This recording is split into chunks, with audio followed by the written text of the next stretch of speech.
Good morning friends ಇವತ್ತು ನಾವು ಕಣ್ಣು ಏನಕ್ಕೆ ಕೆಂಪಗಾಗುತ್ತೆ ಅದ್ರ ಬಗ್ಗೆ ತಿಳ್ಕೊಳ್ಳೋಣ.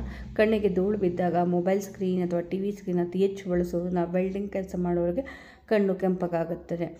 ಸೊ ಆ ಕಣ್ಣು ಒಂದು ಸೂಕ್ಷ್ಮವಾದ ಪಾರ್ಟ್ ಆಗಿದೆ. ಮನೆಯಲ್ಲೇ ನಾವು ಕೆಲವೊಮ್ಮೆ ಕಣ್ಣಿನ ಆರೋಗ್ಯವನ್ನು ಕಾಪಾಡಿಕೊಳ್ಳಲು ಟ್ರೈ ಮಾಡಬಹುದು. ಅವುಗಳೆಂದರೆ ಫಸ್ಟ್ ಫ್ರೆಂಡ್ಸ್, ನಿಮಗೆ ಎಲ್ಲರಿಗೂ ಗೊತ್ತಿರೋದೆ ಸೌತೆಕಾಯಿ.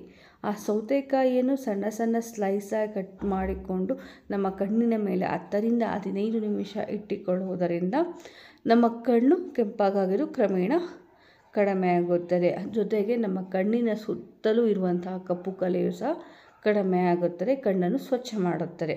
ನೆಕ್ಸ್ಟ್ ಪ್ರತಿದಿನ 2 ರಿಂದ 3 ಆಲ್ಮಂಡನ್ನು ಜಗಿದು ತಿನ್ನುವುದರಿಂದ ಕಣ್ಣಿನ ಆರೋಗ್ಯವನ್ನು ಕಾಪಾಡಿಕೊಳ್ಳಬಹುದು ಫ್ರೆಂಡ್ಸ್. ಏಕೆಂದರೆ ಆಲ್ಮಂಡಿನಲ್ಲಿ ನಮಗೆ ಬೇಕಾದಂಥ ರಿಚ್ ವಿಟಮಿನ್ ಇ ಸಿಗುತ್ತದೆ. ನೆಕ್ಸ್ಟು ಥರ್ಡ್ ಒನ್ ಫ್ರೆಂಡ್ಸ್, ನಿಮಗೆಲ್ಲರೂ ಗೊತ್ತಿರೋ ಹಾಗೆ ಅಜ್ಜಿಯ ಕಾಲ ರೆಮಿಡಿ ಅಂತಲೇ ಹೇಳ್ಬೋದು ಇದನ್ನು. ಅದು ಏನಂದರೆ, ತಾಯಿಯ ಎದೆ ಹಾಲು ಅಥವಾ ಹಸುವಿನ ಹಾಲನ್ನು ತೆಗೆದುಕೊಂಡು ಕಣ್ಣಿಗೆ 1 ರಿಂದ 2 ಡ್ರಾಪನ್ನು ಹಾಕಿಕೊಂಡು ಮಲಗಿದರೆ ಕಣ್ಣು ಕೆಂಪಗಾಗಿರೋದು ಕ್ರಮೇಣ ಕಡಿಮೆ ಆಗುತ್ತದೆ.